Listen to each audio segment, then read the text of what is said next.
যে অস্থির পরিবেশ তৈরি হয়েছে রাজ্য জুড়ে এসআইআর নিয়ে যে বিভিন্ন মন্তব্য বিভিন্ন বক্তব্য হচ্ছে, পাশাপাশি আজকের সভা থেকে যেটা উঠে আসলো আপনারা বললেন যে এসআইআর পেছনেই এনআরসির একটা পরিকল্পনা বা সূক্ষ্ম পরিকল্পনা চলছে। হ্যাঁ, আমাদের এসআইআর তো ভারতবর্ষের নির্বাচন প্রক্রিয়া চালু হওয়ার পর বারে বারে এসআইআর হয়েছে, সেটা নিয়ে আমাদের এটা স্বাভাবিক প্রক্রিয়া। ভোটার লিস্ট সংশোধনের জন্য এসআইআর একটা স্বাভাবিক।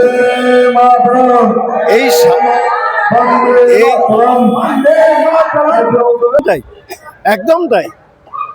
আমরা তো এসআইআর এর উপরে ভারতবর্ষে বারবার করে ভোটার লিস্ট সংশোধনের কাজ হয়েছে, 2002-এ হয়েছে, তার আগেও হয়েছে, বহুবার বারে বারে হয়েছে। কিন্তু এবারের এই এসআইআর এর নাম করে যেটা হচ্ছে, 2002-কে একটা ভিত্তিবর্ষ করছে। 2002-এ কাদের ভোটার লিস্টের মধ্যে কাদের নাম ছিল, আমরা ভাবছি এটা যেটা হচ্ছে, যেটা চক্রান্ত, যেটা এসআইআর এর পিছনেই আসছে এনআরসি। ডিটেনশন ক্যাম্পের কথাগুলো তারা ভারত সরকারের সঙ্গে সঙ্গে বিজেপি বিভিন্ন জায়গায় নির্দেশ দিয়েছে ডিটেনশন ক্যাম্পের জন্য।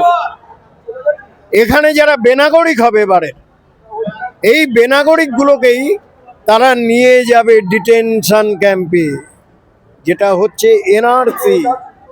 আসামে যেটা হয়েছে, বাংলায় আমরা এই জিনিস হতে দেব না। বাংলায় কোনো এনআরসি আমরা হতে দেব না।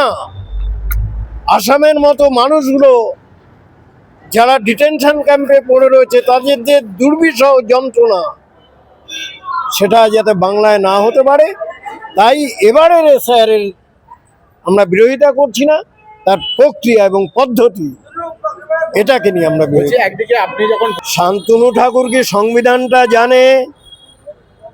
শান্তনু ঠাকুর কি আইনটাকে জানে? শান্তনু ঠাকুর এমপি, কিন্তু ভারতবর্ষের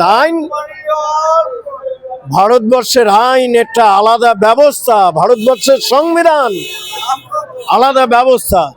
শান্তনু ঠাকুরই হোক আর অসীম সরকারই হোক, মানুষ যদি একবার বেনাগরিক হয়ে যায়, সেখান থেকে উদ্ধার করার সামর্থ্য এবং সাধ্য ওদের কারণ নেই।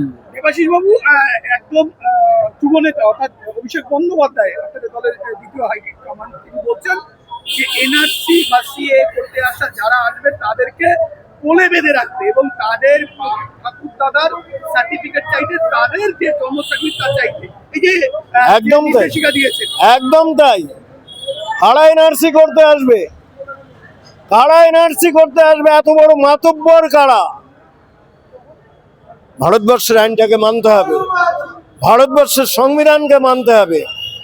যা কিছু করো, আমরা ভারতীয়, যা কিছু করো ভারতবর্ষের সংবিধান এবং ভারতবর্ষের আইনকে মান্যতা দিয়েই সবকিছু করতে হবে। গাঁজাখোরের মতো গল্প করলে হবে না। মতুয়াদের নাম করে ফর্ম ফিল আপ করে টাকা পয়সা তোলা, এই এনআরসির নাম করে ব্যবসা করতে দেব না বিজেপিকে।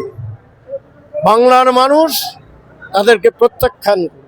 সেক্ষেত্রে হরিণঘাটার বুকে যদি এনআরসি ক্যাম্প হয় বা কিছু হয়, একদিকে অভিষেক বন্দ্যোপাধ্যায় নিদান, একদিকে আপনারা যে মঞ্চ থেকে বলছেন যে ক্যাম্প ভেঙে হবে, আপনারা কি সেই কথাই এগোবেন? একদম তাই। এখানে ক্যাম্প কিসের ক্যাম্প? মানুষের ঘর আছে, বাড়ি আছে, মানুষ ঘরে থাকবে, বাড়িতে থাকবে, কিসের ক্যাম্প? আমরা এই ক্যাম্পের তত্ত্ব মানি না। আপনারা যে বক্তব্য দিলেন, সেই বক্তব্যকে আমরা তাহলে অনর যে ভেঙে গুড়িয়ে দেবে কোনটা? আগে ক্যাম্প হোক, তারপর তো প্রশ্ন।